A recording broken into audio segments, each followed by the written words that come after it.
more in line with our values and with our long-term goals. So I wanted to teach some of these skills. Number one, because I use them every day in my life. I teach them to my students at Pitzer. I'm actually teaching a DBT class next semester. But also because I'm hoping that the skills of wise mind that we'll learn today, and that next week we're going to talk about a skill of radical acceptance and then also validation. I'm hoping that these skills will help us to navigate this difficult time, to both to be able to make decisions in ways that we feel more confident about, that we can stick with, for us to be able to make those decisions in a way while we still maintain relationships with our loved ones, and when we might have really different views about what decisions are going to be best for us in the long run, and also to be able to radically accept that, I guess, number one, that we even are in this situation, that we have a pandemic, that we're uncertain if we're going to be on campus next semester, that we're uncertain about what we're going to do, or that maybe we had plans for this summer, or maybe we were hoping that we were going to graduate and have a graduation. There's just a lot of things that we need to radically accept, and rather than just saying like, hey, accept that, to actually try to teach skills for that. So that's the aim. The goal is to disseminate some skills that hopefully will be useful to all of us. So I'm going to jump right in and describe the first skill that we have for us today. And what I'm hoping this will be, I think it's going to be tricky because I can't see anyone else's face, but what I'm hoping this will be is a time where I share the skill, where I talk about this idea of wise mind with everyone. And then after that people can ask questions, or even ideally elicit examples of what it would look like for you to use this particular skill in your life, or in whatever situations it is that you're facing. So the idea of wise mind, it comes from mindfulness, right? And it's based on this principle that each person has inner wisdom that we can get in touch with, and it can help inform our decisions. It can help inform how we respond to different challenges in any situation. And the idea behind wise mind is that it is comprised of two parts. I'm going to share my screen. So it's comprised on the one hand of what we think of and what we call reasonable mind over here on the left. Can you see that? Yeah, can you both see? Okay, so we have reasonable mind, which is the idea of the part of us when we are completely, our reason, our logic, our facts are completely driving the bus, and we're totally ignoring our emotions. And then on the other extreme, we have emotion mind. And emotion mind is the opposite, where it is completely hot, it's mood dependent. It is the part of our mind where our emotions are totally driving the bus and completely in control. What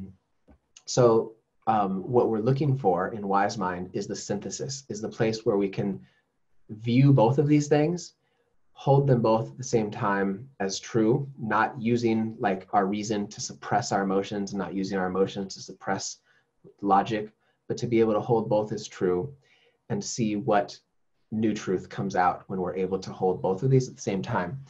Because what I've found has happened for me a lot recently in the last more than a couple now, the last almost 2 months, is that I find myself more often than not in emotion mind. And I find myself being more ruled by my emotions, and not balancing that with more of my reason. And I think that makes sense because we're more vulnerable to emotion mind when we're sick. We're more vulnerable when we're sleep deprived, if we're using substances or alcohol, if we're hungry, right? If we are not, if we have a lot of stress, which I think a lot of us have extra stress, or environmental threats, which I think all of us have that going on.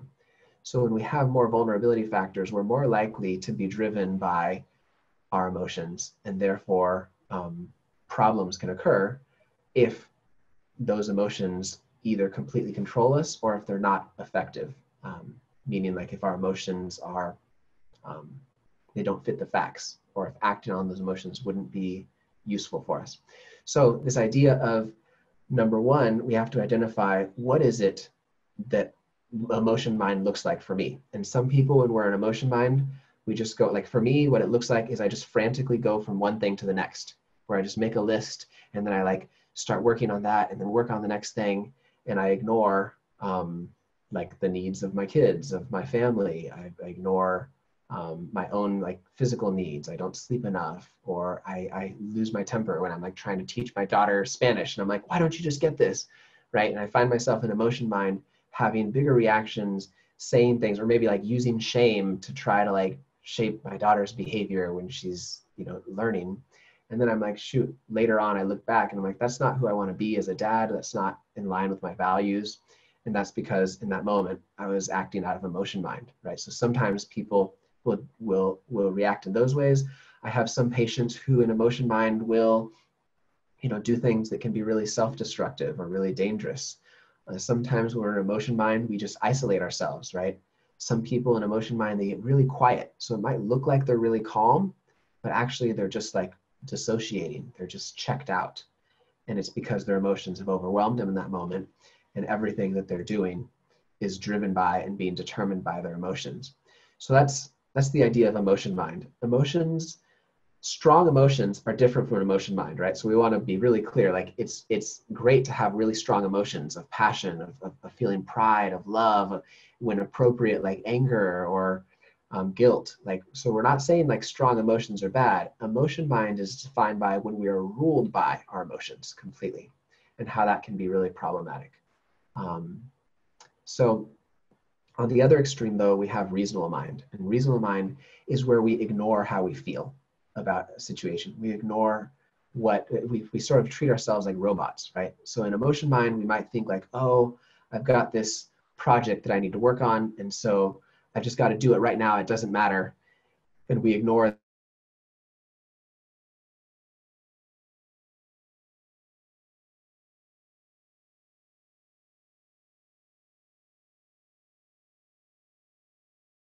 that we need to eat, or we ignore it, right? We might just tell ourselves like, oh, like you can ignore your, you know, how you feel about this, just push through it. And emotion mind is like, it's impossible. It doesn't even matter. I'm never going to be able to succeed. So I'm just going to play video games instead, right? So we don't want to be in either extreme, but we want to find that balance where maybe a wise mind balance would be acknowledging like this situation isn't what I want it to be, right?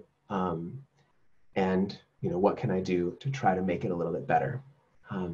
But with reasonable mind, what we first want to do is to be sure that we aren't, that we don't just think about things in a very logical, pragmatic way, because what we do is we lose the ability to connect to people and to connect to ourselves. So we're looking for that synthesis, and that synthesis is kind of tricky, right? The synthesis is essentially saying, what is it going to mean for me to both acknowledge what I feel, and usually what that looks like for me, or what it looks like when I'm working with my patients, is I ask them in a situation, like, what does your emotion mind tell you to do in this situation? So maybe you just graduated, and the internship that you were going to do this summer, or the job you were going to take, is now saying, you know what, we're going to postpone that. And so, you know, what does my emotion mind tell me to do? And then ask myself, like, what does my reasonable mind tell me to do? But with each of these, when I ask that question, to really honor the answer that shows up for me, that it's valid, that it's real, that it makes sense, that it's useful information, and to also ask myself, like, if I'm just thinking rationally and totally ignoring my emotions, what would I do? To be able to explore both of these, and then to try slowly to ask myself, okay, now that I know both of these and I can sense how each of these minds are pulling me, what would it look like to come to a synthesis? And so whenever I'm making a big decision, like, you know, will I take that job? Will I, you know, marry this person? Do I don't know, do I want to, I don't know, start this new hobby? Do I want to spend money on this, like make this large purchase? I ask myself, what does my emotion mind tell me to do? If I only listen to my emotions, what are the facts that I can gather? And sometimes that means talking to people, asking for advice, collecting more data. And then I usually need to sit with that question for a while, and sit with, like, trying to be patient with the process of identifying wise mind within this space of knowing what I feel and knowing what I think. And the reason that we think of it as a mindfulness practice is because it oftentimes requires us to slow down. And mindfulness is one of the best ways that we can slow down, right? It's really difficult for some of us sometimes to be in touch with what we feel, or we're not really sure because we just feel really upset, right? We feel like broad general or generalizations, but not specific emotions. And so mindfulness can help us to slow down, maybe to start by just noticing what physical sensations we have. Like, oh my gosh, I notice my face feels hotter, or I notice my hands are shaking, or I notice like I'm breathing really heavy. I notice I have a stomach ache, right? Noticing what's going on in your body. Like I feel butterflies in my stomach. I feel like this excitement. And then notice like to be able similarly to slow down enough to ask yourself, like, what's the best advice that I can come up with? Like asking other people who aren't feeling those same emotions, like, what do you recommend I do? Because a lot of times finding wise mind about decisions, especially in a situation like where we are now, is really tough because we don't have all the information we need, for example. Yeah, I guess the other thing that I want to say is that when we seek wise mind, it's similar to intuition.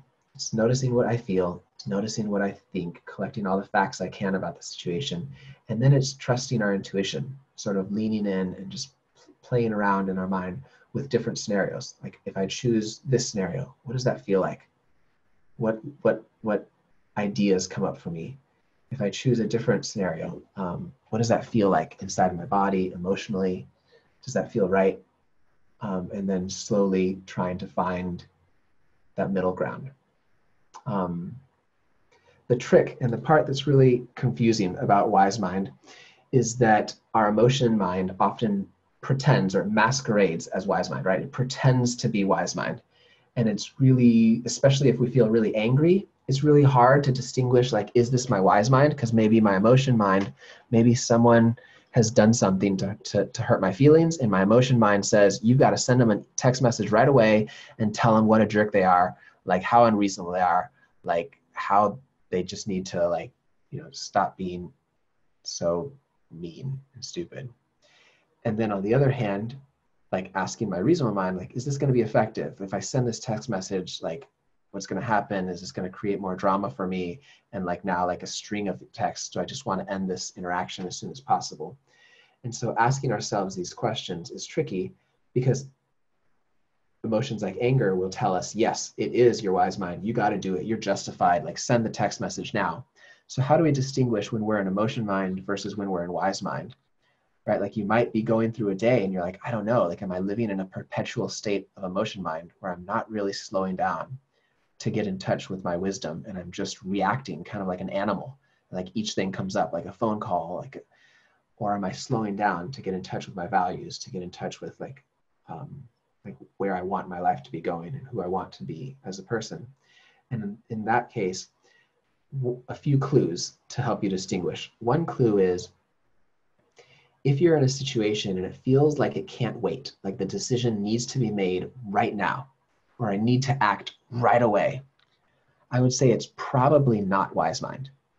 It's not a hard and cold fact, but I would say in general, if you find yourself in a situation where like, it can't wait, I got to send that text message right now, like bring a lot of skepticism, because maybe you're not acting in line with your wise mind. And if we're not acting in line with our wise mind, we're putting the outcome of our life more in the hands of luck and less in the hands of our choices, right? And less in the hands of like what we're choosing to do based on the best information we have about our values and the best information we have about facts that we can gather.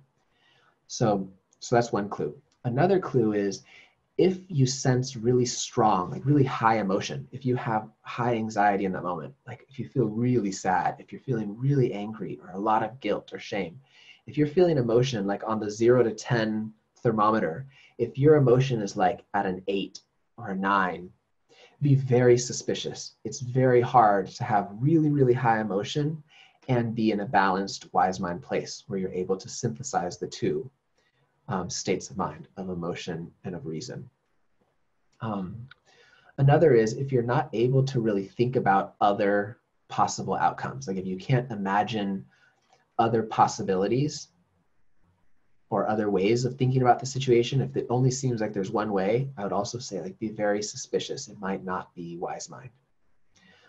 Another way to distinguish emotion mind from wise mind is if you find yourself convincing yourself, like, oh, this is definitely wise mind. This is the right choice. Like, I definitely need to, like, text my ex right now. Like, this is, no, for sure. I need to reach out to that person now. And you're coming up with lots of reasons why this is wise mind, why it's the most balanced view that you can come up with. It's probably not wise mind, because real wise mind, it's bringing genuine openness and curiosity to, like, what could be, and not necessarily forcing any one agenda, but being open to and non-attached to any one agenda until you've really explored all possibilities. So yeah, those are some of the things that I wanted to say about wise mind. And what it looks like practically, oftentimes what it ends up looking like is a compromise. Is, on the one hand, let's say, you know, you decide that you want to, I don't know, that you're trying to decide if I should take summer classes, right? Or you're trying to decide if I should, you know, take a job online or apply for different work while I'm waiting, or you're trying to make a decision about, you know, living at home with your parents versus living with, you know, with friends or family, or trying to make a decision about how to, I don't know, like what to do with your limited financial resources, to try to come up with a solution that works for both logic and for how you feel. And to be patient with it. It's kind of like going to, like, the waiting room of a doctor and saying, like, I'm going to stay here until I get to be seen by wise mind, until wise mind is ready to meet with me, and trusting that if I just wait with that process long enough, that eventually I will be able to have that meeting with wise mind. And one clue that you found wise mind is that you'll have more peace. And that doesn't mean that you will feel good, right? Because sometimes you might be thinking, like, should I keep dating this person? And your emotions say, like, yeah, like, that person is, like, so hot and so funny, and, like, you know, and then your reasonable mind is like, yeah, and we have a lot of values that aren't in common, or sometimes, like, this, I don't feel safe with that person, or you know, so, or like, my parents hate this person and think that, you know, this person isn't good for me, or some of my friends think that. And so reasonable mind is saying that, and emotion mind is saying, like, who cares? Like, this person's so hot, you know, and trying to figure out what is it going to look like to synthesize the two. And maybe what you come to a wise mind decision of, like, yeah, I think maybe what I'll do is I'll take a break, right? Where I'll find I'm not going to go like to one extreme or the other. I'm not going to say, like, yes, we're going to stay together forever, or yes, we're going to break up forever. Sometimes wise mind looks like this synthesis of, like, all right, what if I try a 1 month break where we just take a break from each other? When you just make a decision like that, it doesn't feel good. It doesn't feel like, oh, wow, I'm so glad. It might actually hurt, and you feel lonely, and you feel sad, and you feel scared. Like, what if that person leaves and finds someone else during this break? But if there's a part of you that feels peace, like, yeah, that actually does feel like the right choice, then you know that probably you're approaching wise mind, right? You know, like, I think even though it feels like it's going to really hurt to make this decision, and I don't want to make it, I do feel peace about it, and it feels like the right choice. And it feels sad, and it feels hard, you know. That peace that follows is often a good clue that you found wise mind. And here's the value that I see, and I hope that each of you will be able to take for how this can benefit you and how I use it in my life, is that before I learned about or used wise mind, I feel like I would go back and forth about decisions. So there'd be a really important decision, like, am I gonna, you know, I don't know, like, am I gonna come back in the fall if Pitzer is all online, right? Or am I going to, you know, major in this or in that? Am I going to take this internship or not? Am I going to, you know, whatever the decision is, I find myself oftentimes flipping back and forth. And so today I'll be like, oh yeah, like, I'm gonna do it. And then, like, the next day I'm like, oh, but there's this new information. Like, no, I'm not, you know, or whatever the decision. Maybe, like, someone's trying to decide, like, am I going to stay sober, or am I going to keep using this substance? Am I going to, seek treatment or not. And our mind goes back and forth trying to decide. And we waste a lot of energy and a lot of time, and we end up suffering a lot because we aren't able to decide. And so the strategy that I recommend is trying to identify what is your best estimation of your wise mind about this decision. After you've searched and you've really considered each of your options and each of your minds about this issue, choosing, you know what, this is the best guess I have about my wise mind for this decision. And sort of putting that decision like a stake in the ground and setting some cement around it so that you can then decide, you know what, that decision is settled. Like, no, I'm not going to reply to that text if that person writes to me, right? Or no, I'm not going to continue to pursue that opportunity. I'm going to put all of my energy into this area, or I'm going to, whatever the decision is. Once you feel like you've found that space where, I don't want to make it sound like overly spiritual, but sometimes you feel like, ooh, this feels like the right choice. And I feel like I'm in a really balanced place where I can see it all. When you find that, make the decision, set it, and then don't keep revisiting it. In fact, the next time that you come back to the same decision, you're like, oh shoot, like, am I going to do this or am I going to do the other thing? Ask yourself, before you start revisiting and digging that same issue back up and examining it, actually first ask yourself, am I in a greater place? Like, am I in a more wise mind place than I was when I made that decision? So when I decided, like, yes, I'm going to major in this, or yes, I'm going to leave this job, or I'm going to keep this job, or I'm going to, pursue this particular career. Let's say, I have some students that really waver around like medical school. Like, am I going to do medical school? Like, the test is so hard, admission rates are so low. I'm going to get into a lot of debt. But there's certain moments where, like, no, in my wise mind, I really want to try. And I think I'm going to feel really upset if I don't try for it. So if you've made that and you've talked to people and you felt like that would really bring you satisfaction, you come together, you decide, yeah, it's my wise mind. Then you don't let yourself, every time you sit down to study for the MCAT, you don't let yourself ask yourself, like, wait, do I really want to be a doctor? Is that really going to be the best path for me?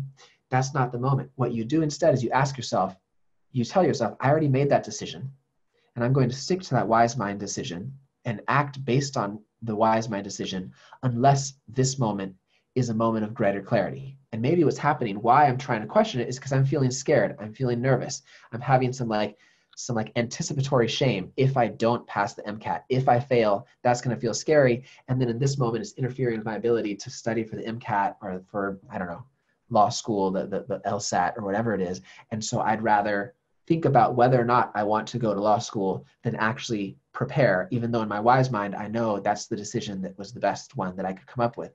Then you don't keep wasting time going back and forth about, do I or do I not want to, give up using that substance? Decide in a moment of clarity, I do. Or decide, yes, like, I do want to, be married to this person. And that is what I think is going to be best for me and for my family. And only revise that if you are in a place of greater emotional clarity than where you already made the decision. I think it'll help us to save a lot of energy, a lot of time, and a lot of suffering of that back and forth. So I want to open it up to questions, because I'm guessing that this is not probably the first time that people have heard about this idea, or that it probably resonates with how you make decisions, and it's just putting different words on it. But sometimes it's helpful to have a shared language among a family. So if you're trying to make a decision, to ask, like, is this your wise mind? Or what does your emotion mind tell you about this? Then you could start to think about questions in these terms. That hopefully this will be a paradigm that you can use to check in with yourself to decide, how am I doing? And is this a state of mind that is going to be best for me to make this decision? And if not, if you find yourself like at a really high level of emotional intensity, and you know that it's hard to find wise mind, then what we need to do is, first, what do I need to do to calm myself down so that it's easier for me to access my reasonable mind? Because I'm really in touch with wise mind, or emotion mind, right? Emotion mind is scared, emotion mind is sad, emotion mind says, no, don't do that, or yes, like, you need to know that. So then maybe sometimes what we have to do is, first, like, what do I got to do to calm myself down so that wise mind is even a possibility? So but step one is trying to identify what state of mind you're in and what resources you have to get yourself into wise mind. And I think a lot of times all of us have a lot of skills for moving from emotion mind into wise mind. What I think we don't have a lot of is the skill of slowing down to ask ourselves, is this even a wise mind state?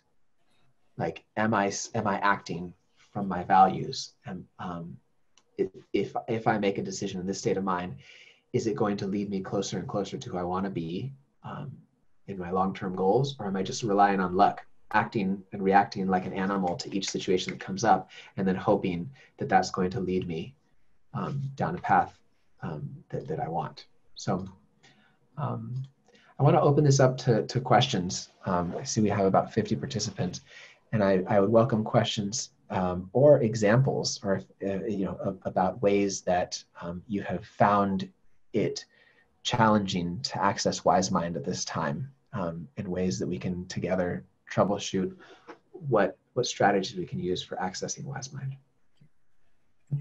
Just as a reminder, you can use the chat box or the Q&A portion of the webinar. And if you had an example and you wanted to share sort of one-on-one, we can promote you to panelists, and you can have a one-on-one interaction with Marcus. So.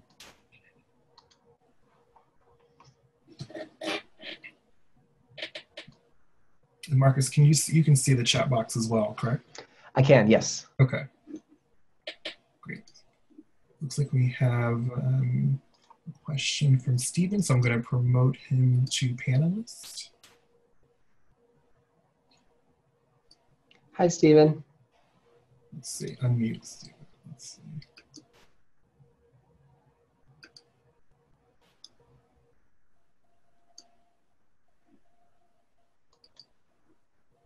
Oh, I think we may have lost Stephen.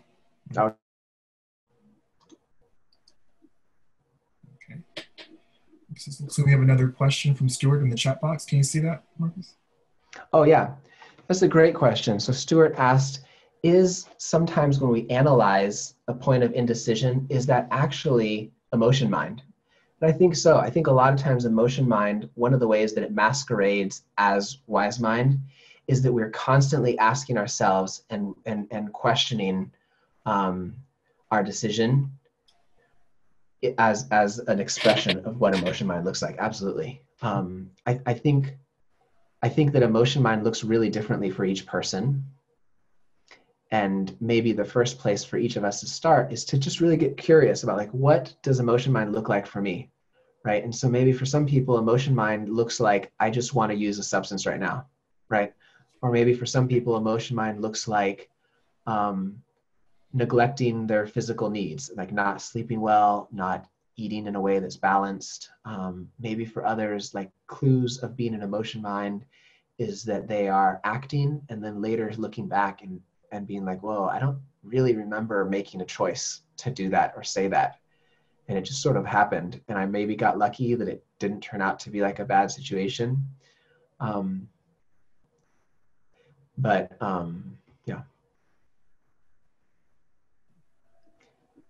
So Claire was asking, what did we know about this topic in the field of psychology when I graduated in 1992? I appreciate this, and I was attracted to the topic as my daughter has benefited from DBT.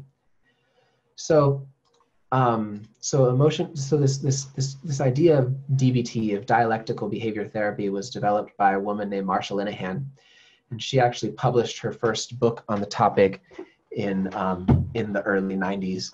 And I was drawn to this particular approach to treatment for various reasons. One is because of the word dialectic, right? That I didn't know what the word dialectic meant before learning this treatment, but dialectical means, I think it's a word from philosophy. It's the idea that two things that appear to be opposites can actually both be true at the same time, right? And the primary dialectic in DBT is the dialectic of change and acceptance. The idea that there are some things that we can change in our lives and that we can make better and improve, and there's some things that we can't change and that we have to learn to accept, and that we need wisdom, we need wise mind to help guide us on what is a situation that I can change. And then DBT provides a whole book full of skills that we use for changing situations, and problem solving, and then a whole set of skills for how do we accept, how do we increase our ability to tolerate situations that are painful, but that we can't really change,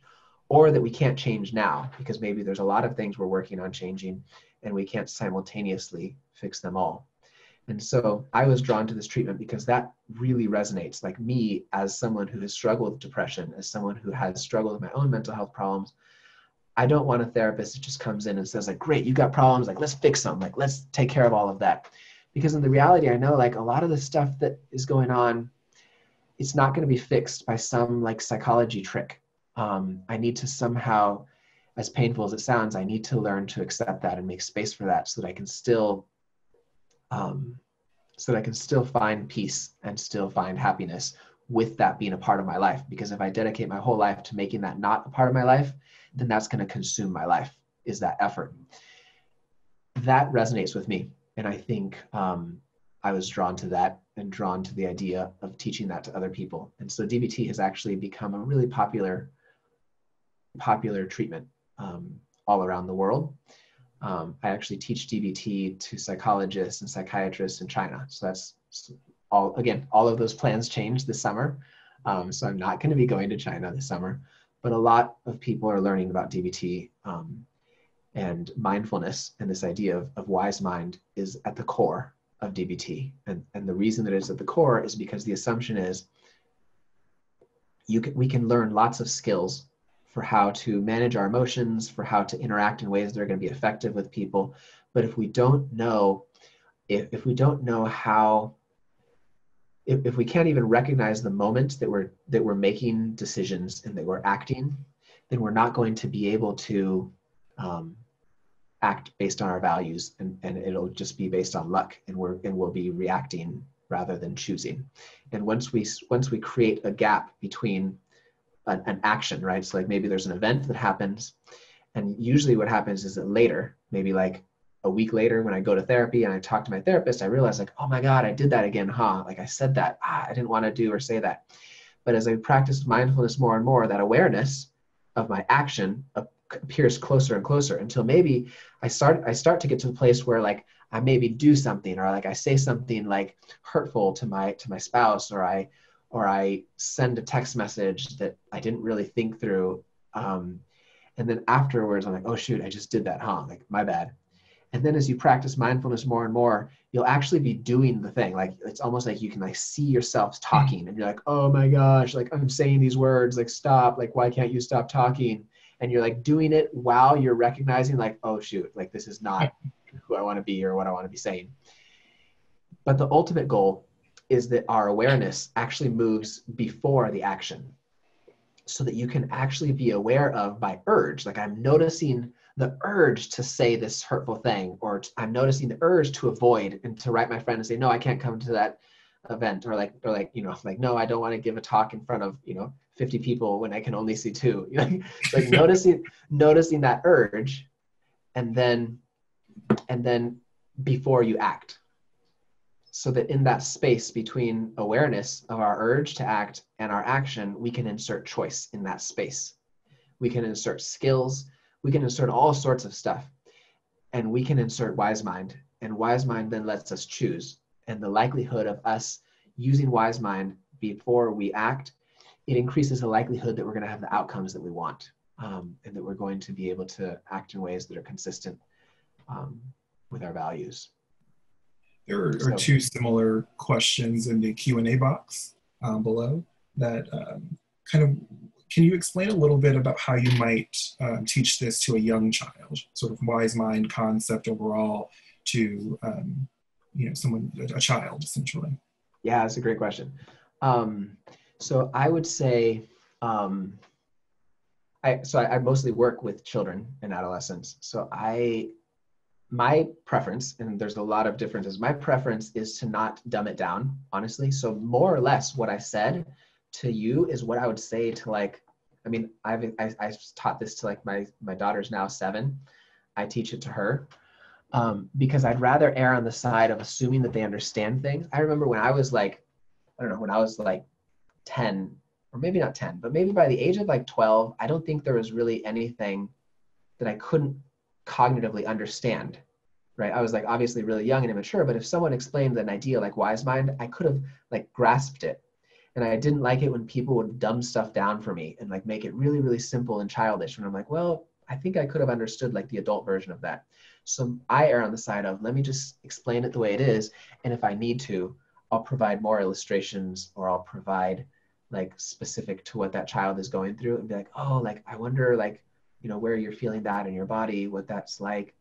But yeah, I think with my tendency is to say, let's err on the side of assuming that they'll understand and that they'll get it. And so I'll say, yeah, like we've got emotions and we've got reasons, but there's also like little cartoons that I can show to kids to illustrate, like, look, this is emotion mind, and this is like totally ignoring emotions and going to a far other extreme, and this is the synthesis. So like I might talk about like the Hulk, like I don't know if you've seen like the Avengers, the most recent one where what was his name? The Hulk guy before he becomes green, is like Brenner, I think, or shoot, Brenner, Bruce Brenner, maybe. Okay. Anyway, yeah, that sounds right, I hope. So you know, like he would fling back and forth between emotion mind and reasonable mind. So like on one extreme, he's a scientist who knows like all the things, and then on the other extreme, he gets an emotion mind and he breaks stuff and crushes stuff and hurts people. And in the final episode, you have like big giant, like he's huge and strong, but also has access to his reason and so he has like the best of both.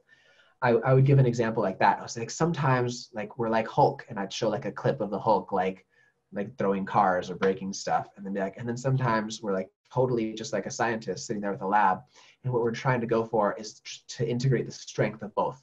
That our emotions give us really valuable information and can guide us in super important ways, and so can our logic and our reason. And if we can integrate the two, it's going to be the strongest version of ourselves. So that's, I don't know. I would use those, but mostly I would just use curiosity to ask kids like, what is your emotion telling you to do? And you know, and then I would ask like for reasonable mind, like, what do you think your mom or dad would want you to do if they're a really young child? That might be how I'd approach it. So, let's see.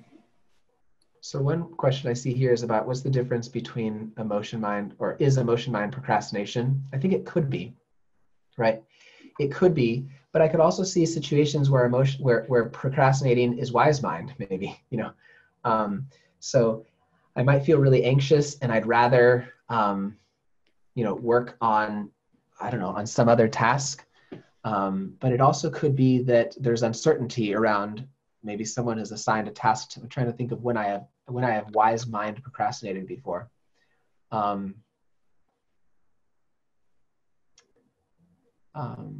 Yeah, I guess if there is something, yeah, if you're uncertain, like someone says like, do this task, but you know that you've been assigned a task by this person multiple times, and you do all the work, and then afterwards like, you know what, I don't think we actually need that report. Like, I'm not sure we needed that information.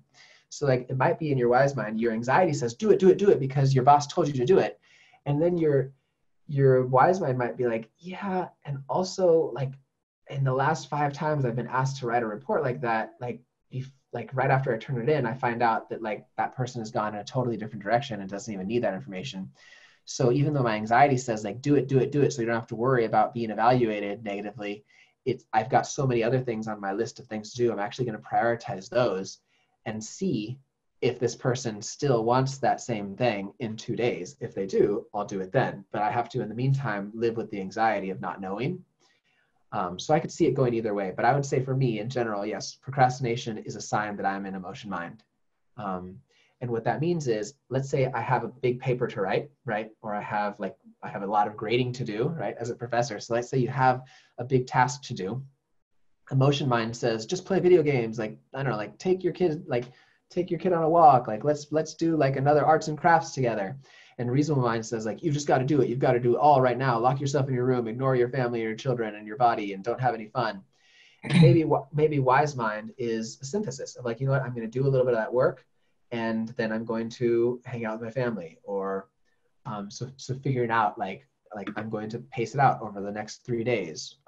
So looking for some sort of a wise synthesis. I see another question about the difference between wise mind and intuition. I think intuition, if we only use intuition, but we're not leaning into our emotion in a very intentional way and leaning into what logic and reason is telling us, but we just look for intuition, a lot of times what we're really leaning into is emotion mind. Is we're just like, how does that feel? Like, what feels like the right choice?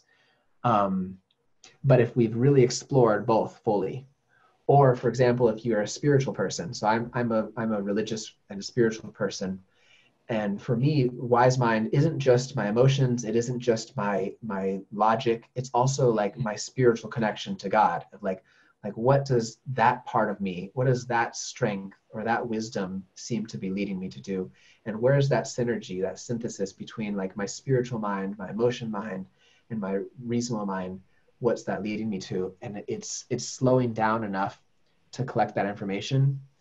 But if we only lean on like intuition purely, I think it's sometimes, in my experience for myself and for the patients that I work with, it can be like a cop out of like, let me just feel my way through this situation. So Lily asked, how do you practice wise mind decision making if the people around you don't accept or understand this dialectic of like both your reason and your emotions being valid? That's a really great question. So I think step one is practicing it for you, right?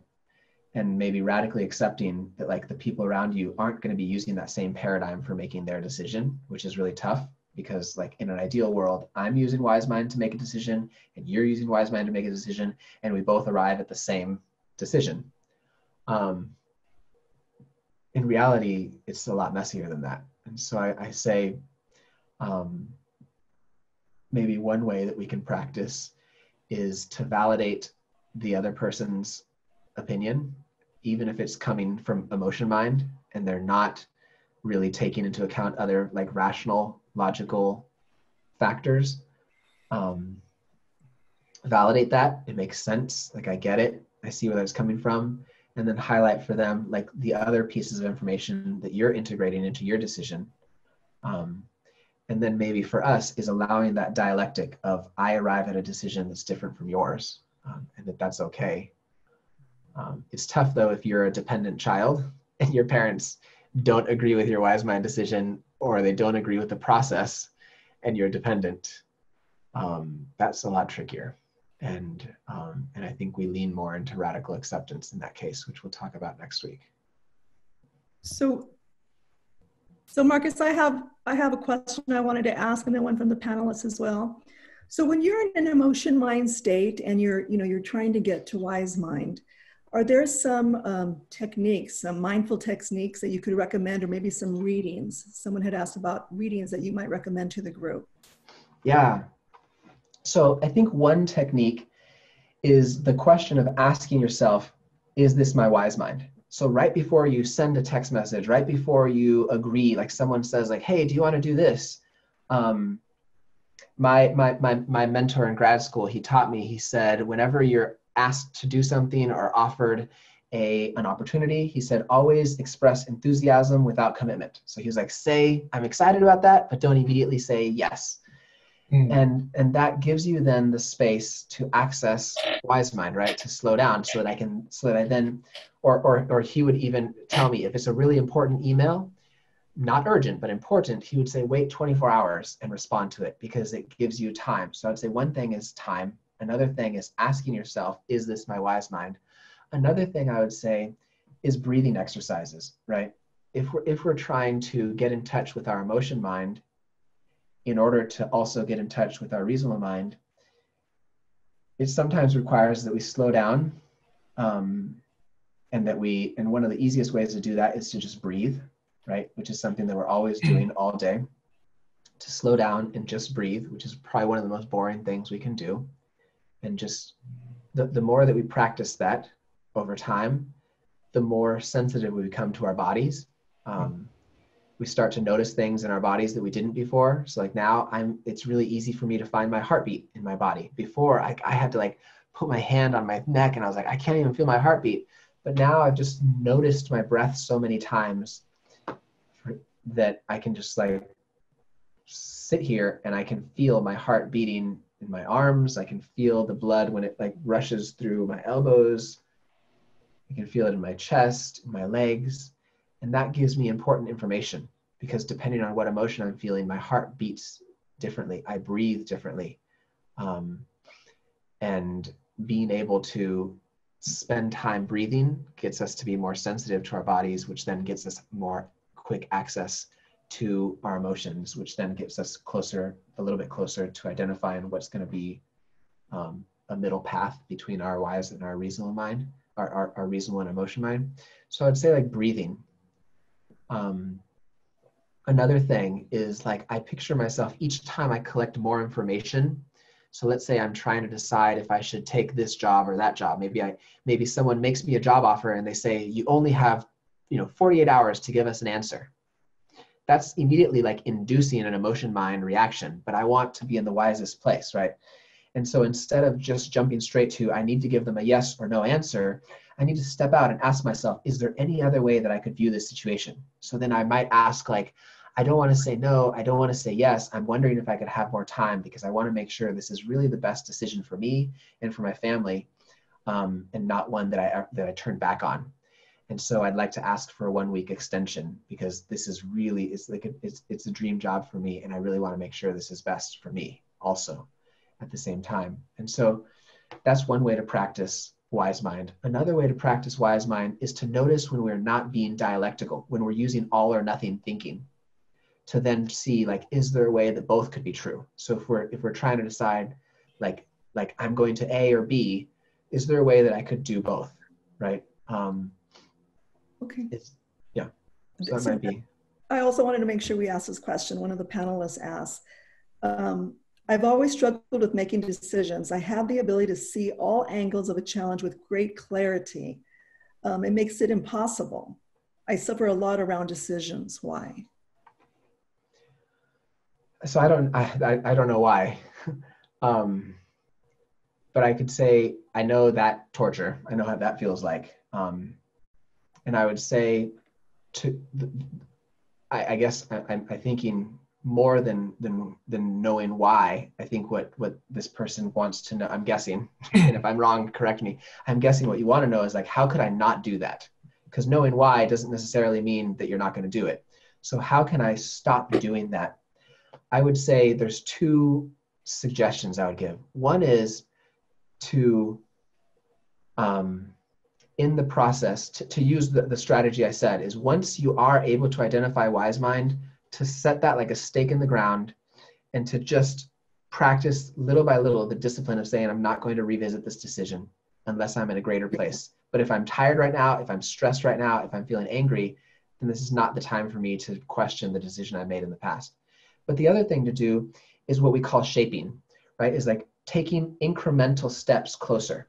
So if you're here asking yourself a lot and you find yourself, what was the word that was used? Like you find yourself like questioning decisions and doubting yourself and mulling over a decision from 50 different angles and 100 different angles, and you want to just be able to make a decision. I think a part of it is shaping towards that, to not say, I'm going to go from where I am today, which is I spend, an hour trying to decide what ice cream I should order at Baskin-Robbins, to just like walking in and be like, that one right there, boom, and leaving, but maybe shaping myself a little. And if I can take one incremental step closer to my goal, to then reward myself and say, good job, well done, that's awesome. And to be patient with myself in my process of what is one thing that I could do that could bring me a little bit closer to my ultimate goal of not wasting so much time and energy and pain in questioning decisions. So like trying to identify what would be like a next step. And maybe a next step would be, I'm going to give myself a time limit. So I'm going to allow myself to think about this question, and then I'm going to make the best wise mind decision that I can on Monday at 8 a.m. And then I'm going to stick with that decision until I'm in a great place of greater clarity. And that's, again, it's not the ideal, but it's a little bit closer. And it's trying to find like, what would it look like for me to move closer to the ability to access wise mind? There's another question that I think is an important question that comes from a recent grad. So I'm a recent grad and trying to balance one, where I expect it to be 1 year after graduation, to sort of dealing with the pandemic overall. Using MindWise, I understand that I should lower my expectations for progress that can be made, but I'm also still disappointed about graduating into this setting with fewer job prospects. Do you have any tips on what I should do to sort of reset my mindset to be more sustainable, to create more sustainable expectations so that I'm not disappointed in myself or my progress? So this is like a perfect segue into like what I want to talk about next time, which is radical acceptance. I think that trying to sugarcoat it and be like, oh no, it's okay, like let's just think about it a little bit different and like everything's going to be fine, or like, oh, there's a way to like solve this to where it's not going to feel sad, it's not going to feel like a disappointment, where it's going to be just as good as it would have been if you had gone straight to the job you had in mind. I don't think it is. And I think this is the example of like, maybe what we need to lean more into is acceptance of and of course, we only have to practice radical acceptance for things that we don't like and don't want. If it was easy and nice, we would just go ahead and like just lean into it. But because this is painful and it is hard to to accept the outcome and the choices that you're faced with, where you're like, I don't like any of my choices. Wise mind looks to the question of what's the best thing I can do now. Right? And wise mind is the willingness to let go of our emotion mind ideal, right? But it's also not ignoring that I feel really disappointed. And so it's doing both. It's like, on the one hand, I feel super disappointed and really sad and really scared and worried. And I know that I do still have some choices. So what is it going to look like for me to make the best of these options? Emotion mind says, forget it, just stay here, just be stuck until it's time to move forward. Reasonable mind says, ignore how you feel, like you just gotta like, like go for it, like go for plan B. And wise mind might be like, you know what, I'm gonna let myself mourn this. I'm going to like call up some friends and be sad about this. And I'm going to find someone that is gonna listen to me. And I'm going to make space for me to mourn what's not, so that I can take care of my emotion mind. And then in my reasonable mind, I'm going to take specific action steps to make the best of this situation. But I do think that's a great segue into what we'll talk about next week, which is what are some tools for increasing radical acceptance?